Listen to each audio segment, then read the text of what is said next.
Hey guys, welcome back to Abhyudaya classes UP. आज के इस वीडियो में हम चर्चा करने वाले हैं अनुसंधान पे, यानी कि अनुसंधान क्या होता है, इसकी अर्थ, परिभाषा, अनुसंधान के कौन कौन से प्रकार होते हैं तथा अनुसंधान के स्टेप्स यानी कि अनुसंधान के कौन कौन से चरण या सोपान या इसे हम पद भी कहते हैं, कौन कौन से होते हैं उस पर हम चर्चा करने वाले हैं। तो चलिए देखते हैं सबसे पहले अनुसंधान यानी कि रिसर्च होता क्या है।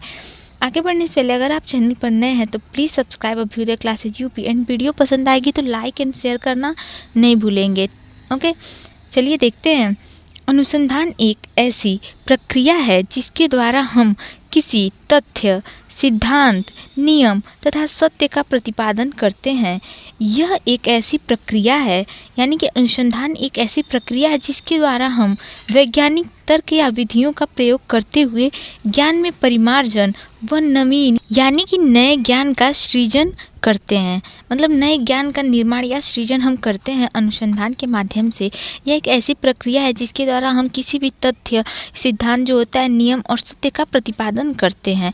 यही हमारा अनुसंधान होता है। अनुसंधान शब्द जो है इसे अंग्रेजी में हम रिसर्च कहते हैं, जो री प्लस सर्च से मिलकर बना है, जहाँ री का अर्थ होता है पुनः तथा सर्च का अर्थ होता है खोज करना। ओके, अब हम आगे देखते हैं। अतः सुनियोजित ढंग से सूचनाओं को संकलित करने तथा उसका विश्लेषण करके नवीन तथ्यों अथवा सिद्धांतों की खोज करने का कार्य ही अनुसंधान प्रक्रिया के अंतर्गत आता है। अब देखते हैं कुछ परिभाषाएं। सबसे पहला परिभाषा हम देखते हैं कर्लिंगर के अनुसार। कर्लिंगर ने क्या कहा है? प्राकृतिक घटनाओं के मध्य संभावित संबंधों के बारे में परिकल्पित तर्क, वाक्यों की व्यवस्थित, नियंत्रित, आनुभविक, समालोचनात्मक जांच वैज्ञानिक अनुसंधान है। यह कर्लिंगर ने कहा है। जीजी ट्रोफोर्ड के अनुसार इन्होंने कहा है, अनुसंधान की समस्या के अच्छे समाधान के लिए क्रमबद्ध तथा परिष्कृत तकनीकी है। ये किसने कहा है? जीजी ट्रोफोर्ड ने कहा है। तथा रेडमैन एवं मोली के अनुसार इन्होंने कहा है, नवीन ज्ञान की प्राप्ति के लिए किए जाने वाले व्यवस्थित प्रयास को हम अनुसंधान कहते हैं।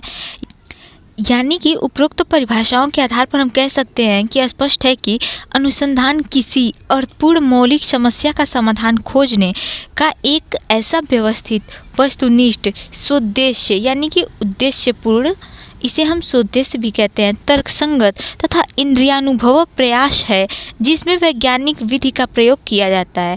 ठीक है, इतना क्लियर है कि अनुसंधान क्या होता है। जो हम सोद्देश्य किसी तर्कसंगत तथा सोद्देश्य इंद्रियानुभव, ये एक प्रयास होता है एक प्रकार का जो कि वैज्ञानिक विधि का प्रयोग करके हम करते हैं। यानी कि इसमें वैज्ञानिक विधियों का हम प्रयोग करके खोज किसी तथ्य, सिद्धांत, अभी हमने ऊपर पढ़ा, नियम आदि का खोज करते हैं। ठीक है, इसे ही हम अनुसंधान कहते हैं। अब हम देखते हैं अनुसंधान के प्रकार। अनुसंधान के मुख्यतः 3 प्रकार होते हैं। अनुसंधान मुख्यतः 3 प्रकार के होते हैं। सबसे पहला जो होता है वो मौलिक या मूलभूत अनुसंधान या इसे मूल अनुसंधान भी कहते हैं। दूसरा अनुप्रयुक्त यानी कि व्यवहारिक अनुसंधान कहते हैं इसे हम। दूसरा नाम इसका व्यवहारिक अनुसंधान है। इसे अनुप्रयुक्त अनुसंधान या व्यवहारिक दोनों नाम से जानते हैं। तीसरा जो होता है वो हमारा एक्शन रिसर्च यानी कि क्रियात्मक अनुसंधान होता है। अगली वीडियो में हम क्रियात्मक अनुसंधान और इसकी फाइल हमें कैसे तैयार करनी है उस पर भी हम चर्चा करने वाले हैं। तो अगर अभी तक आपने चैनल को सब्सक्राइब नहीं किया तो एक बार ज़रूर अभ्युदय क्लासेज यूपी को सब्सक्राइब करना न भूलें, ज़रूर करिएगा। अब देखते हैं मौलिक अनुसंधान। मौलिक अनुसंधान पहला हेडिंग लिखेंगे, देखते हैं ये क्या होता है। मौलिक अनुसंधान क्या होता है? मौलिक अनुसंधान का तात्पर्य नए तथ्यों एवं सत्यों की खोज करना तथा नवीन सिद्धांतों का प्रतिपादन करना है। इसमें समस्या का रूप अधिक व्यापक एवं मौलिक होता है तथा इसका स्वरूप सैद्धांतिक होता है। यानी कि मौलिक अनुसंधान जो होता है इसके अंतर्गत, इस अनुसंधान के अंतर्गत, ये नाम से ये स्पष्ट है कि ये मौलिक यानी कि मूल अनुसंधान होता है। तो इसके अंतर्गत हम नए तथ्यों या सत्य की खोज यानी कि नए सिद्धांतों आदि का प्रतिपादन इसके अंतर्गत हम करते हैं। ठीक है, पीवी यंग के अनुसार एक परिभाषा यहाँ पर आपको और अधिक स्पष्ट करने के लिए दिया हुआ है। मौलिक अनुसंधान उसे कहते हैं जिसमें ज्ञान का संचय केवल ज्ञान प्राप्ति के लिए किया जाता है। ये किसने कहा? ये पीवी यंग के अनुसार कही गई परिभाषा है।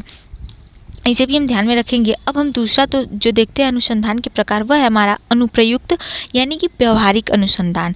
इसके अंतर्गत देखते हैं इसमें हम वह अनुसंधान जो किसी समस्या विशेष के समाधान के लिए किए जाते हैं या किया जाता है वह व्यवहारिक अनुसंधान कहलाता है।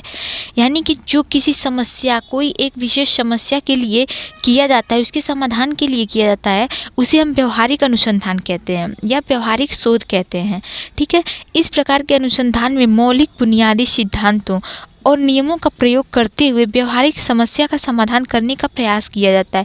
अर्थात कि स्पष्ट है, जो हमारा मौलिक अनुसंधान है, अभी हमने पहला जो पढ़ा मौलिक अनुसंधान, वो जो है उसमें हम मूल, यानी कि उसमें नाम से स्पष्ट है, मूल अनुसंधान या मौलिक अनुसंधान, इसमें हम नए तथ्य और सत्य या सिद्धांत का प्रतिपादन और खोज करते हैं।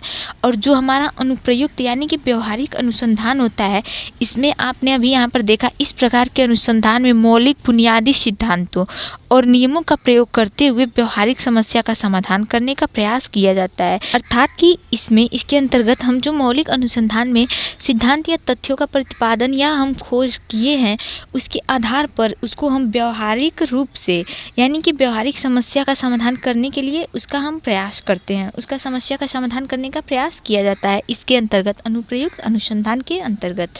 ओके, अब हमारा जो थर्ड पॉइंट है वह है क्रियात्मक अनुसंधान, यानी कि एक्शन रिसर्च।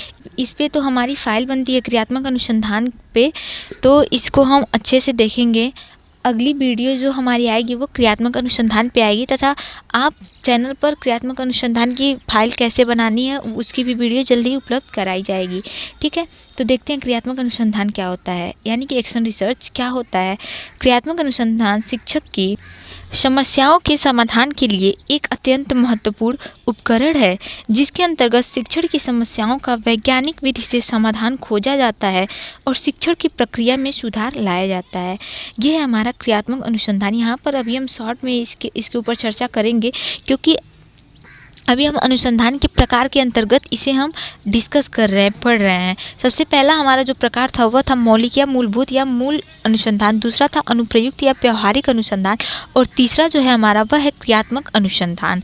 तो अभी हम इसको अपने अनुसंधान के प्रकार के अंतर्गत डिस्कस कर रहे हैं, इसीलिए इसको हम शॉर्ट में ही ऐसे समझते हैं कि क्रियात्मक अनुसंधान यानी कि एक्शन रिसर्च होता क्या है।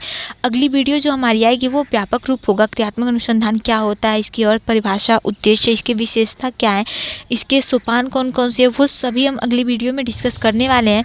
तथा उसके आगे हम ये भी चर्चा करने वाले हैं क्रियात्मक अनुसंधान की फाइल हमें कैसी बनानी है, उसको भी हम जल्द ही वीडियो को लेकर आएंगे चैनल पर। ठीक है, तो अभी देखते हैं हम वैज्ञानिक अनुसंधान के सोपान। आगे ये जो हमारा हेडिंग होगा वो होगा वैज्ञानिक अनुसंधान के सोपान। देखते हैं कौन कौन से सोपान है। अनुसंधान के चरण निम्नलिखित है। चरण यानी कि स्टेप्स या सोपान, या इसे हम पद भी कहते हैं।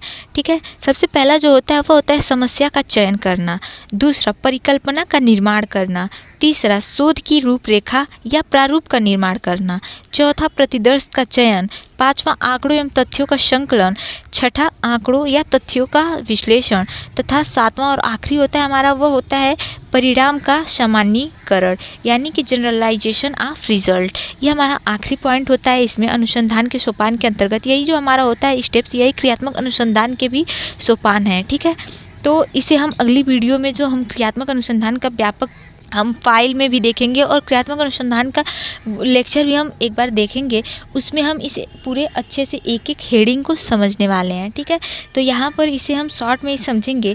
अब आगे देखते हैं हम अनुसंधान यानी कि मौलिक अनुसंधान और क्रियात्मक अनुसंधान में मूलभूत क्या अंतर होते हैं, इसके अंतर पर एक बार चर्चा हम कर लेते हैं।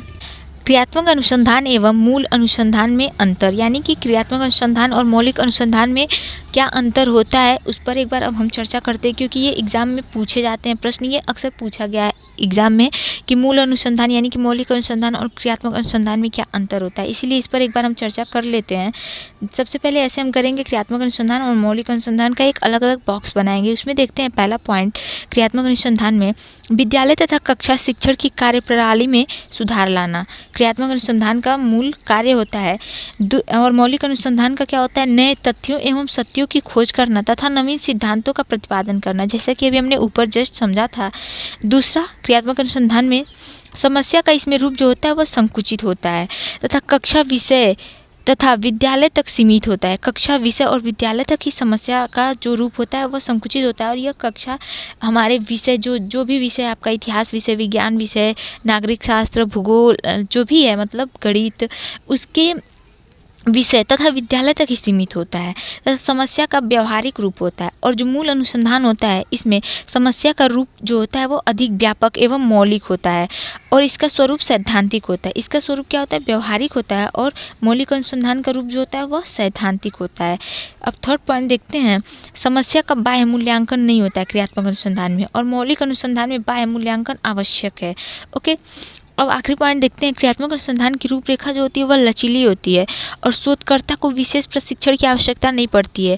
जैसे कि क्रियात्मक अनुसंधान की रूपरेखा लचीली इसलिए होती है क्योंकि इसमें क्रियात्मक अनुसंधान अक्सर जो शिक्षक प्रशिक्षण ले रहे हैं, छात्र या छात्रा अध्यापिकाएं, वो क्रियात्मक अनुसंधान करते हैं। जो विद्यालय में जाते हैं इंटर्नशिप पे, उसमें विद्यालय में जो भी कमी रहती है छात्रों से संबंधित यानी कक्षा से संबंधित, विषय से संबंधित, अभी हमने पहले ही पॉइंट में समझा था और दूसरे पॉइंट में भी कक्षा शिक्षण में सुधार लाने के लिए विषय विद्यालय में जो भी कमी होती है, जो भी समस्या होती है, उसका तात्कालिक समस्याओं का समाधान करना हमारा क्रियात्मक अनुसंधान के अंतर्गत आता है।